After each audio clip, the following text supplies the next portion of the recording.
welcome to another episode of Beer for Breakfast ABV. I am Danielle from Marty and Danielle in the Morning on 91X. As always, I have my beer drinking partner in crime with me, Paul Segura, brewmaster of Karl Strauss Brewing. And we are welcoming back our friends from Burning Beard. Welcome, Shannon, Jeff, and Mike. Hey, guys. What's up, guys? Cheers. Thanks for coming on our show. Thanks for having us. Salute, friends. So we're starting things off with the Banksy ESB, and it's on Nitro. And since it's on Nitro, there's a special way before we have to open it. Who would like to explain the perfect way to open this can? Well, the best way to do it, right? So you have you want to make sure that Nitro hasn't settled out on top. So you're just gonna give it a gentle rock. For that, I have the captain's hat on. We're doing a little, Paul, you might recognize this as Tai Chi, some of that stuff, weird stuff we did in our time in Laos. But yeah, just, gentle rocking and get a nice hard pour down the middle. Oh! Are you drinking a banquet? Yeah, because I accidentally drank my Banksy already. Oops. Incorrigible. Oh, man, I had I don't know, something else like a good stand-in. Oh man, I found it behind my amp at the brewery. Was somebody messing with your amp the other day? Yeah, some chode. Oh, okay. So this beer, why has it always been on Nitro, or is this something new that you guys just recently did? We did Nitro in the very beginning.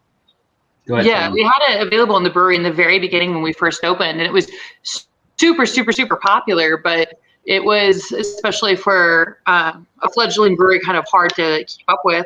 And then we brought it back, and it was immensely popular, just like it was in the very, very beginning. And then, as is typical of the beard, we had the hubris to put it in a can because why not? So I'm pretty excited about it. You see a lot of Nitro stouts in cans, but you rarely ever see an amber or an ESB or something that's a lot less viscous on Nitro in a can. It's pretty exciting. This is what the cans look like, obviously. I can't not get a mustache every time I take a drink, which is kind of fun in and of itself. So I had one of these on Nitro in your tasting room just a few days ago, and it tastes identical to what's coming out of this can right now. So nicely done with your nitrogenation procedures in the can. And it does have a nice creamy head on it, and has lots of nice Brussels lace on the glass. Look at that. Nicely done, guys. All we have to do is make sure this show reaches every Banksy drinker so we can make sure that we get it incorporated properly.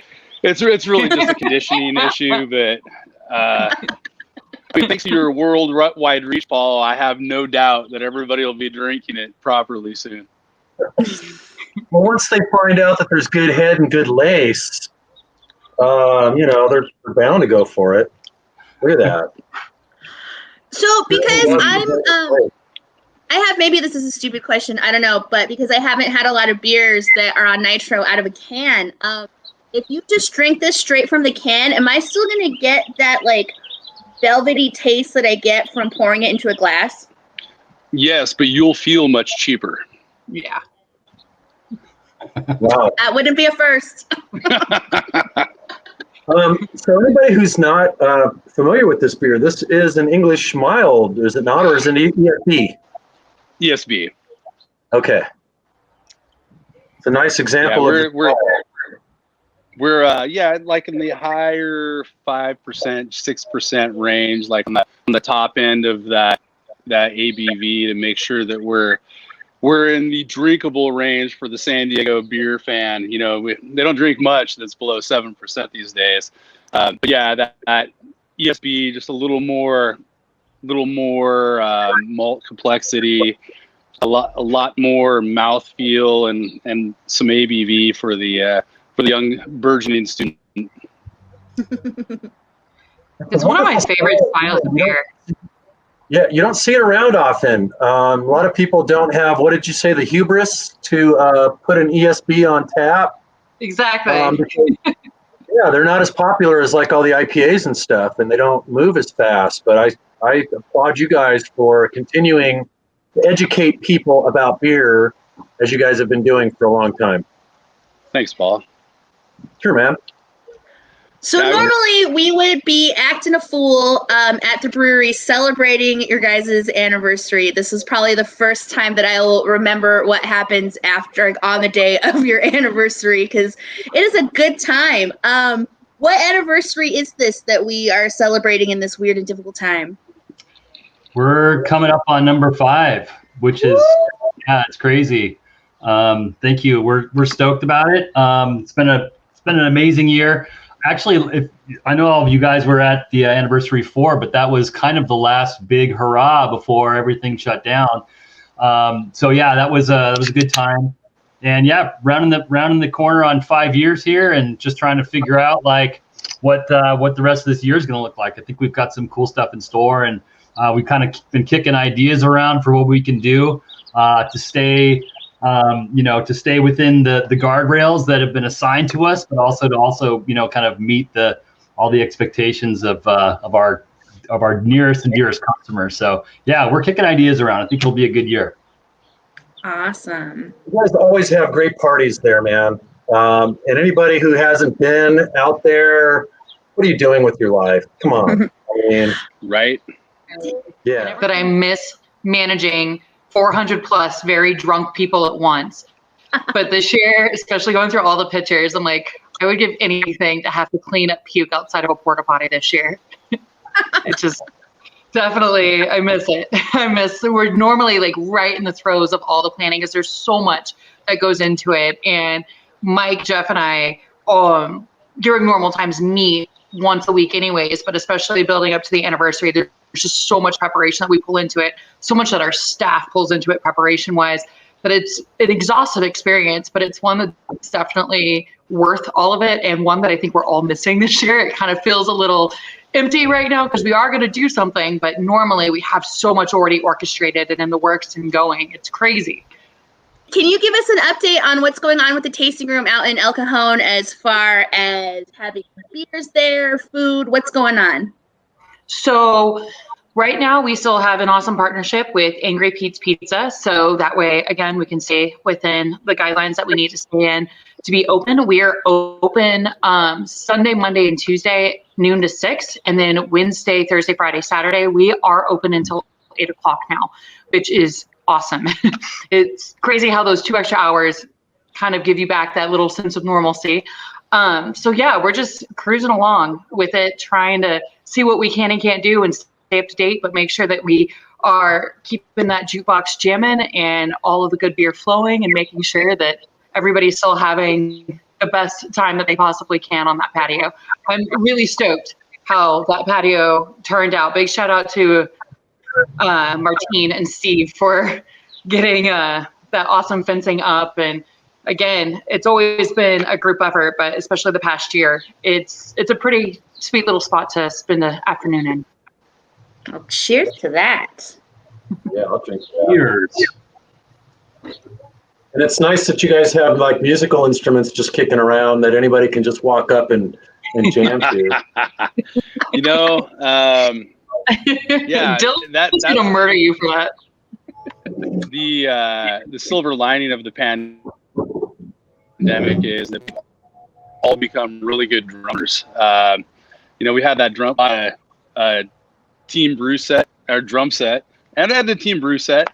But yeah, so we have bass guitar. We're jamming in there Sunday. I jammed this morning with Dylan, and it just gives us something to do, keeps the spirits up, and we're going to turn this corner, and we're all going to be much better musicians and friends. It's going to be awesome. Yes. Well, moving into our next beer, the Hopmata, the IPA, another one of my favorite flagships you guys are doing, and these cans are so legit. They match, your nails match the can. Good job, Danielle. Ooh, look at that. Do you need a finger model? Wow, I can smell the hops already from like a foot away. And these are fresh too. Every time I get cans from Burning Beard, you guys have some of the freshest cans around. And I'm not talking about your breastises, Shannon. I was like, you flatter us. You flatter us. Yeah, we were talking about Jeff's breasts. And boobs. I appreciate that. Cheers, friends. The hops. Yours. Cheers. What hop varieties are you guys dry hopping this with? Simcoe Citra. Yeah, it's a little something that's probably it's going to work its way down to Karl Strauss eventually, that combination. I'm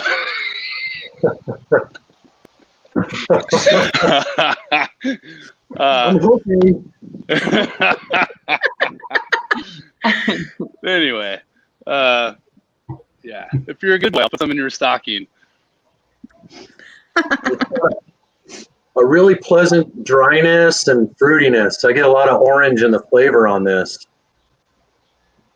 like sweet orange. It's our homage to the San Diego West Coast IPA, trying to keep it legit, dry.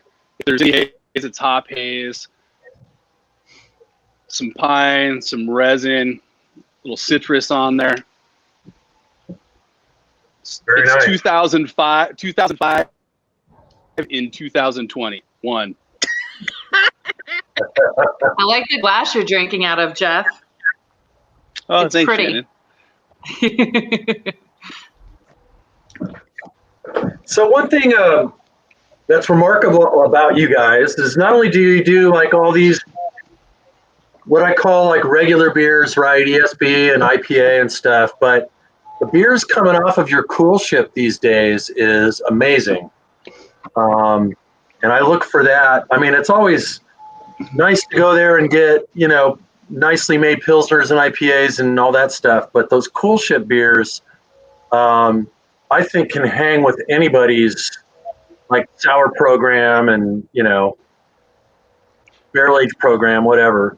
Yeah, we're really growing into it, and we're really proud. I think we can attribute a lot of that success to literally a year ago yesterday, the day before the anniversary. A group of us, we were in the Cool Ship brewing a beer shirtless with a bunch of guys from Belgium. Fact, and really that is key to getting some of that Belgian funk.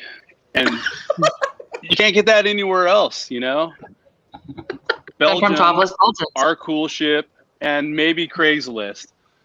But was there wild yeast coming off the bodies and stuff? Is that what did you inoculate into the Cool Ship to get? Oh no! We're gonna hope it was wild yeast. Nothing. Yeah. Well, I mean, yeah, straight work, man, straight work, and good vibes, lots of good vibes. Yeah, and then some Belgian dudes, But Doc Brewing, some good friends of ours were out there. But yeah, in praise of Bacchus, I'm immensely proud of. That is, it's sort of like the 12-bar blue scale of beer. There isn't a ton to it, but man, if you can do it right, it just sings. And that's kind of the idea behind that program. It's get out of the way, let nature do some good stuff, and really that's just the art in it. Just get out of the way. That's cool. I think you're being very modest with that. I think you guys really know what you're doing there. That was the Bacchus, the tart peach one that we had Friday night. Sorry to catch you with I had to bring some charcuterie, man. I'm having a little tea party with my friends here. You have some Patty's pickles with you there, Jeff? Well, I brought Danielle's olives on site. Yeah.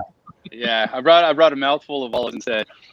But and Bacchus, in praise of Bacchus, it's our attempt at a true Belgian lambic. And then what we'll do is we'll blend that with whatever fruits we have on hand. So we'll pull a couple barrels off, and we've done a bunch of varieties.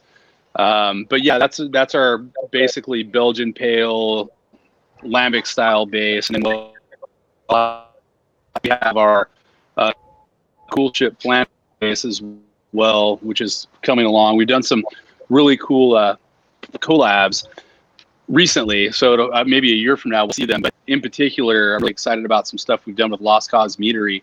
Those guys are legit, and we got some wet barrels from Billy and put both the Flanders and the Belgian lambic in there. So we'll see what we get from that. But we have a guava we're sitting on. We have a bunch of orange, just straight oranges and tangerines that we're sitting on as well. Just waiting for everything to come around. Hopefully in the next year. Yeah, you know how this stuff works. Some of it will work out and some of it won't. But hopefully. But overall, the base, we love the base. We look forward to trying those varieties from you guys. Shannon, Jeff, and Mike from Burning Beard Brewing, thank you so much for joining Paul and I for Beer for Breakfast ABV. You guys were the last brewery that we had in-person Beer for Breakfast, and hopefully when we get to be in person again, we can have you guys back, because it's definitely not nearly as fun without being with you guys. You miss all the petting and the hugging, right? It's true. It's true. In-person Burning Beard experience. Being cradled. Paul, do you have any parting words for the beards? Walk, don't run. Walk, don't run. Yes. I don't know. Was that the song you were playing the other day at the brewery? Yeah, your ex-bandmate and I decided we would just get up there and do that. And he held it down nicely. Yeah, Neil's a good drummer. I'm sorry I missed that, man, but I FaceTimed you on my way home, and I was delivering beer from Shannon to the Vine and Vine. Fortunately, someone's selling beer these days, and we had to deliver some cases. I was on the road. It's all good. Business before pleasure. It was a good hang. There were a lot of people at your tasting room. The beer was flowing, and there were dogs, and there was the lovely Shannon, and it was a very good hang. Sorry we missed you, but we had fun nonetheless. Well, we'll see you, because you guys are always at the tasting room. The tasting room is open 7 days a week, so make sure get out there and enjoy some local craft beer. This Friday, Paul will be joining us for Beer for Breakfast, myself, Marty, and Paul at 9:10 Pacific Standard Time. We will be drinking beer from Burning Beard. And with that, thank you so much for joining us, and cheers to independently owned craft beer and radio in San Diego. Cheers. Cheers.